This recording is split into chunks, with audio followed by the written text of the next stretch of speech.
O 3 qatordan turamiz. Qatordan.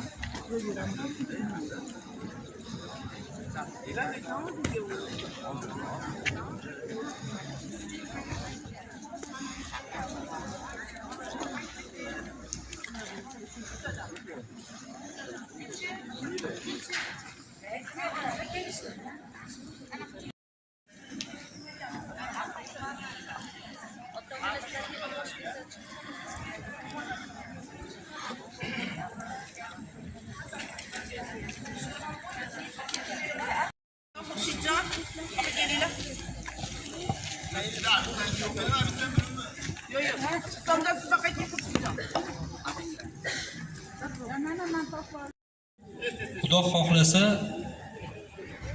mana bu yili 3-yil qabulimiz, birinchi qaldirg'ochlarimizni bu yili bitirdik.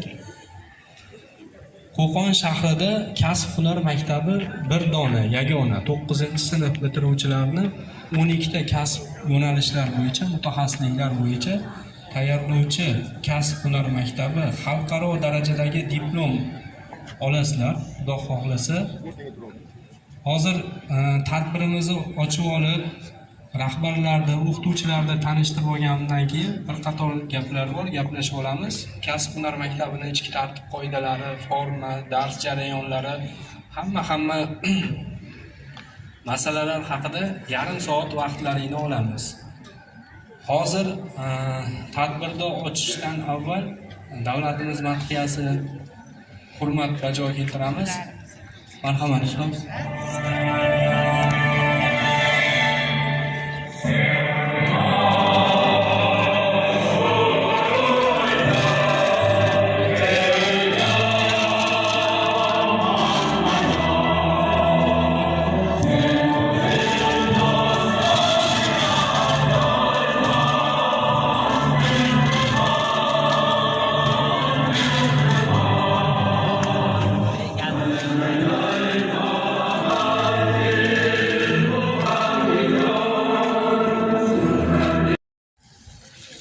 So'z navbatini kasb-hunar maktabimiz rahbari Madrahimova Munojatxon ustozga beramiz. Marhamat, ustoz. Assalomu alaykum, hurmatli aziz jamoa, hurmatli ota-onalar, aziz o'quvchilar. Qo'qon shahar kasb-hunar maktabiga xush kelibsizlar.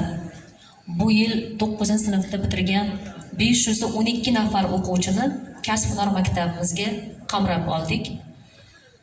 Hammalaringni bugungi qo'shaloq bayram, ya'ni sizni bilim olishingiz uchun birinchi ilk qadam bilimlar kuni hamda mustaqil O'zbekistonimizning 31 yillik bayrami, yangi O'zbekistonda el aziz, inson aziz shiori ostidagi bayram tadbirlariga hamda mana shu bayramlarni o'tkazishdagi yuqori saviyada tashkil qilishdagi barchangizga kuch-quvvat tilayman. Mustaqilligimiz abadiy bo'lsin. Muhtaram Prezidentimiz kasb-hunar maktabini tizimini yaratishdan asosiy maqsad bugun safdoshingiz maktabda 10-11 sinfda o'qigan bir paytda siz 3 yillik dasturni 2 yil mobaynida, ya'ni umum ta'lim fanlarini hamda maxsus fanlarni olgan holatda bu yil 10 ta kasb bo'yicha kasb-hunarga o'rgatishni rejalashtirganmiz. Bunda albatta ota-onalar sizlarni alohida bizga hamkorliklaring kerak bo'ladi. Kasb-hunar maktabimizda jami bu yil 60 nafarga yaqin o'qituvchi, pedagog xodimlar hamda bularga bilim beruvchi ishlab chiqarish ta'limi ustalari, shu bilan birga mana shu joydagi barcha texnik xodimlar o'quvchilarimizni qulay bilim olishlari, kasb-hunar egallashlari uchun bor kuchlarini ayamasdan mehnat qilishadi. O'rta ta'lim vazirligiga qaraydi hamda 2 hafta davomida sababsiz dars qoldirgan o'quvchilar o'z navbatida voyaga yetmaganlar komissiyasida ko'riladi va kursda qoldiriladi.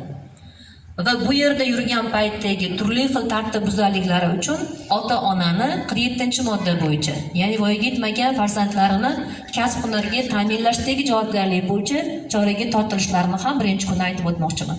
Demak, hamkorligimiz uzviy bo'lsa, farzandingizni doim nazoratga oladigan bo'lsangiz, biz butun jamoamiz bilan shu yerda bilim berishga tayyormiz. Har qanday kamchiligimiz bo'lsa, qanaqa fikr, takliflar bo'lsa, eshitishga tayyorman. Rahbar sifatida sizni farzandlaringiz shu joyda bilim olishiga imkoni boricha harakat qilamiz. Ishonchlarni oqlashga harakat qilamiz. Aziz farzandlarim, bu yildan boshlab muhtaram prezidentimiz kasb hunar egallashni favqulodda vaziyat deb, farzandlarim kasb hunar egallasin, ertaga oilasiga daromad olib kirishni va o'zini keyingi yo'lni belgilashni dolzarb vazifa deb olgan paytda, birinchi o'rinda ta'limni bergan bir paytda biz ota-onamiz bergan ishonchni oqlagan holatda astoydil o'qishimiz, tartib intizomda yurishimiz va kasb egallashingizni talab qilaman. Yana bir bor hammangizga Mustaqillik bayrami muborak bo'lsin. Bugungi yangi o'quv yiliningiz bilan tabriklayman. Sog' bo'linglar. Ta'lim bo'yicha direktor o'rinbosarimiz Mamatqul va Qunduzxon ustoz bo'lishadi. O'quv ishlari bo'yicha direktor o'rinbosarimiz Maqsud va Nargizaxon ustoz. Yoshlar bilan ishlash bo'yicha direktor o'rinbosari Qobilov Vohidjon o'zim bo'laman. Bo'lim boshlig'imiz Usmon va Zulqmorxon ustoz.